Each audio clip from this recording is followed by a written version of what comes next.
Hello and welcome to another episode of Trash to Track.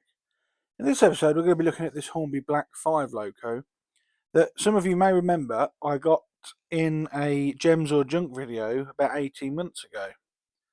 Now, the side rods are broken, this bit here's snapped off, but because the guy who I bought it off had stored it in a carrier bag, there's also some other damage and there's an awful lot of fluff and dirt all over the bottom of the model. This has obviously been ran on a carpet at some point. As I was saying, there's a bit of damage to the model as well, which we're going to have to try and sort out. The most major thing, this slide valve here is all broke. It's all wedged up, pushed up. But the major damage, so I'm just putting a battery on the wheels there, just to reverse it a little bit, there we go, just to unlock that cylinder, what's it, piston rod, sorry. But the main damage is the cab. Now the cab has been smashed.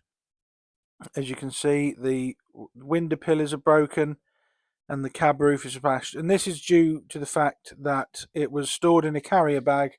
Although amazingly, the cab doors are still there, although the whistle is missing. And the smoke box door dart's missing. The tender is also in relatively good condition. There's a few bangs and scrapes on the bottom. But there is a step missing off the tender at the rear there, so I'm going to have to replace that as well. So the side rod's full service and stripped down, and cosmetic damage needs restoring. Now this Black 5 itself, these are other parts that have also fallen off. And this is the replacement step for the rear of the tender. Now I know it's in Southern Green, but this is the only one I had in stock. And once it's glued on painted black, you're not going to be able to make much tell the difference. And these are the new side rods that I got off eBay. Now these are weathered, and they were the only ones available at the time of doing this repair. But I also bought a DCC sound decoder off eBay to fit to this model, but we don't fit it in the end. Well, at least I did fit it, but when I went to use it, it was the sound of a Merchant Navy and not a Black 5 as advertised. So that's gone into one of my bullies. But as I was saying, doing some research, this Black 5 5026 was only available in a train pack with 3 coaches, which I assume were the coaches that came in that episode of Gems or Junk as well. So it is a fairly rare Black 5 that Hornby made. So having given it a thorough dust off, because it was coated in dust, I don't know where this has been stored, but obviously not somewhere you would store model trains. I'm going to remove the body shell by removing this screw under the smoke box, and then the body shell will lift off, revealing the DCC socket and the motor, etc.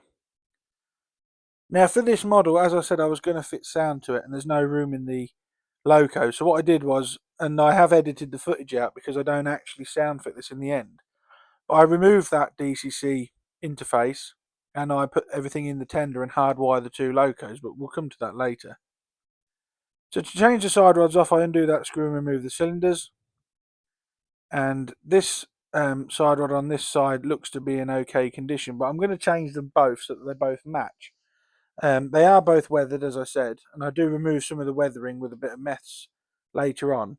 But I thought I'd renew both sets of rods, as this has obviously been stored somewhere, and I don't want to do it all, put it back together, and then one of them's catching. So there's one set. That's all off. I'll put that in my spares tub, because who knows, I might need bits off it at a later date. There is the screw. It is relatively easy to get these off. Some of the models Hornby do, you have to take the motor and the gears out to get some of the brackets, but these have been done so that the brackets just screw into the side, which is easy. And then using my hex nut driver, I remove the rest of the side rods, because I do this because on some of them, like there is an awful lot of fibres and fluff wrapped round. So I remove those off and then brush away all of that hair and the horrible fibres that are wrapped around it. And then I'm also going to remove the front pony wheel just for ease, because it's flailing around a little bit with me turning this model. So I'm just going to remove that, and that will also need a clean up later on. So now I'm removing the base plate. Now all the side rods have been removed, because I'm going to have a look at the pickup, so I can see, although it's not visible on the camera, I can see that there's a lot of fluff and dirt inside here. So removing the base plate, you can see the pickup plate there, and these pickups are actually soldered on. They're not just the friction fit like some of the Hornby models are. This has actually got a wire soldered onto it. So I tried to lift them out not knowing that, but they are soldered on, which is good. It's better than that press fit on some of the models. So gently loosening the wire there, it allows me to lift the base plate up and remove all the wheels. There is some lubrication in here, but it's very old, very yellow and very sticky, so it all needs cleaning off. And then, like I said, the axles are covered in hair and God knows what else. So you can see here, I'm just using the tweezers. Now, somebody emailed me actually the other day about where I got these Tweezernose pliers from, and the fact is I don't know where they come from and I don't know who makes them. A friend of mine, his father was into model railways, and I helped dismantle his layout, and anything that couldn't be sold was going in the bin, and I actually had most of his tools off him, and these pliers were in amongst those. So I don't know how old they are, and I don't know where they come from, unfortunately. But I do know that I use them in every restoration I do, and what I did before this, I honestly have no idea. So there's a load of hair just come off that axle there. There's even more. This has obviously been a child, or I'd imagine it's been a child that's had this and has been running it on the carpet. That's why there's so much fluff and detritus in and around the side rods and wheels. But I'm pretty certain the damage to the model was actually done with it being just dumped in a carrier bag. So with the cotton bud and mess, I clean up all the chassis keeper plate there, get rid of all the dust and the old lubrication. And then I'm going to put some fresh lubrication on the idler gear, which is down there in that die-cast chassis. Can be tongue-tied. And then I'm going to put the wheels back in. And then when the wheels are in place, there's a spring for this compensated rear axle. Now, this must go in the right way. It can go in two ways, depending on what model it is, but this needs to go with the short part towards the rear of the model. You didn't see me do it, but I also put a small amount of oil on all the axles there just to keep them well lubricated. And once all the wheels are in, chassis keeper plate is put back in place, and then I'll have a look at reassembling all that valve gear and putting the new stuff on. So I'm just tightening the screws up here to keep that chassis keeper plate in place. My thumb and forefinger there are holding it in place so that the pickups don't slide out of alignment. And then just giving this a quick test. The centre wheel is driven, although it's not picking up any wheels from the front wheel, so we'll have a look at that later on. I also removed the worm gear cover because this model is in need of some lubrication. It's very dry in here. This has obviously not been lubricated at all. I shouldn't think actually that this has actually been apart since it left the factory. Now, there's a massive hair in there I've just removed. So yeah, fresh lubrication. That has all been cleaned up, that worm gear cover, and that is put back in place and tightened with the screw. And also when I did that, I did adjust those other pickups on that front wheel. So all 6 locomotive wheels are now picking up power as they should, and I'll just prove that there. There we go.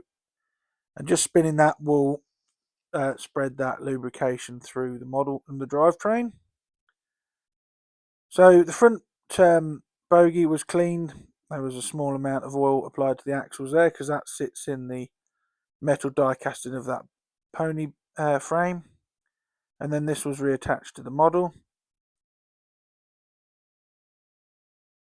I've also given the wheels a thorough cleaning with a cotton bud and meths, but you've seen me do that hundreds of times, so I didn't think it was necessary to include that in this video. The cylinders go on next. I put these on and then replace that silver screw there with a built-in washer. I replace that, but don't tighten that up too tight as you can pull the cylinders out of alignment. And then to fit these, you have to align the piston rod in the hole, and then all the other slide bars go into their associated holes in the cylinder block. Once I can manipulate them in, and then the linkages, it's all twisted a bit. There we go. Get it all round.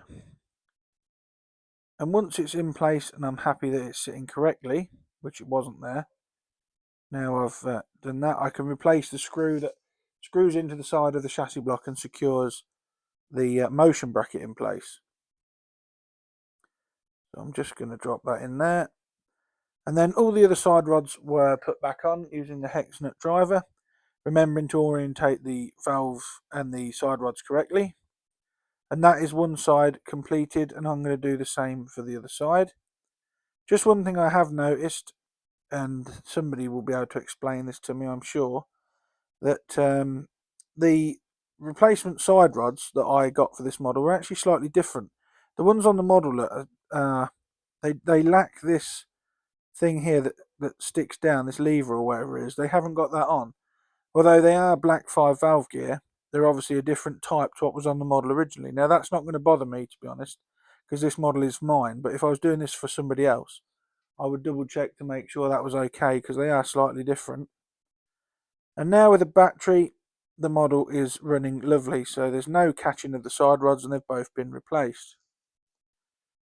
The next thing to look at was the tender, so I undo the tender frame keeper plate, and like I said, this bit of the video is heavily edited. You can see in the back there on the chassis that the wiring is hanging off, and that is because I was going to sound chip this and put the chip in the tender, but I end up hardwiring it anyway and just conventionally DCC fitting it because the sound chip was wrong.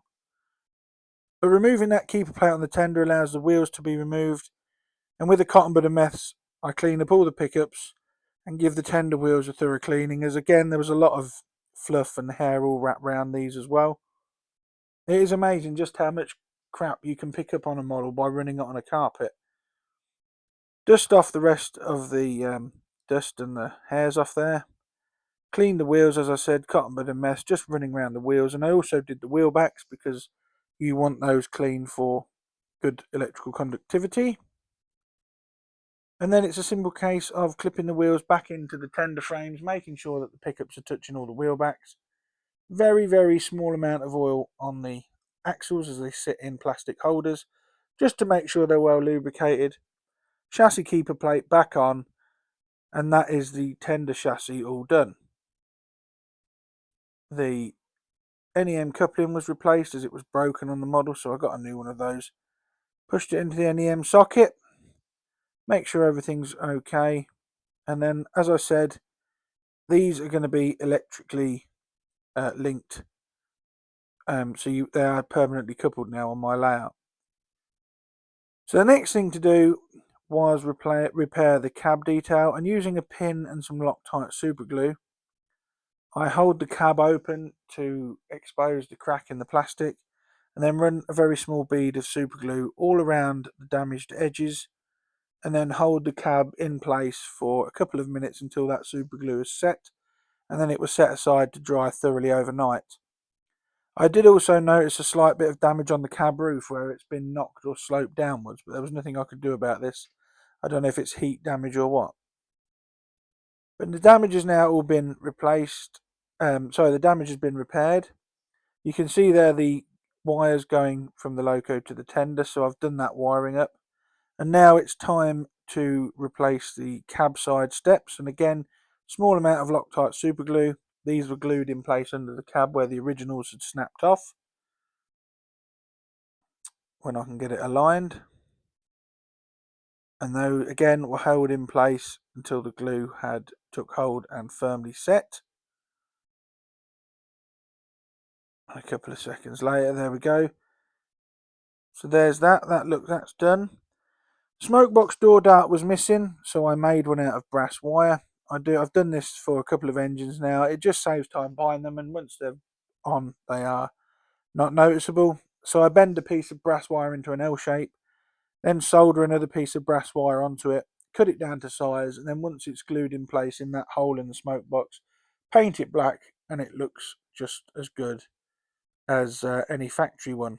And that is 0.5mm brass wire I use for that. So there we go. I'll put it at the 4:05 position, just as something different. And then, last but not least, and we seem to have whizzed through this video today, is the tender step that's come off a Southern locomotive. I don't know which one. This was just in my spares box. That is super glued onto the rear of the tender chassis where the step had broken off, and then once the super glue had thoroughly set, this was painted matte black just to blend it in, and you really can't tell the difference when it's running. You can't tell that it's a Southern step, but I'd rather have that on there than none at all. And because the steps are an integral part of the chassis, you can't actually buy them as spares. The other cab footstep was then glued in place, and that is this Black 5, which featured in a Gems or Junk, pretty much rebuilt and ready for service. So I know they have been superseded now by a couple of models, but these early 2000 models or mid 2000 models of the Black 5 I really do like these. The level of detail is good. They run really nice, and the spares are, at the moment at least, available for most of them. There's that smoke box door out there. I've not painted it yet, but I think it looks really nice. And yeah, check out the Gems or Junk video where we got this, and you'll see, as you can see in this video, we've transformed it from that state into a lovely looking running loco. If you've got an engine or anything you'd like to see featured on a future episode of Trash to Track, please email me at dansmodelhours@gmail.com. Have a look again, it's sent over, and who knows, it may even feature in an episode all of its own. So the Black 5's now running around the garden. This was filmed in July with a rake of tank wagons, passing a Bachmann Jubilee there that we did in the last episode. I'll leave you now with this running round. Thank you so much for watching Trash to Track again. Please like, share and subscribe, and I will catch you all in the next video. Bye bye for now.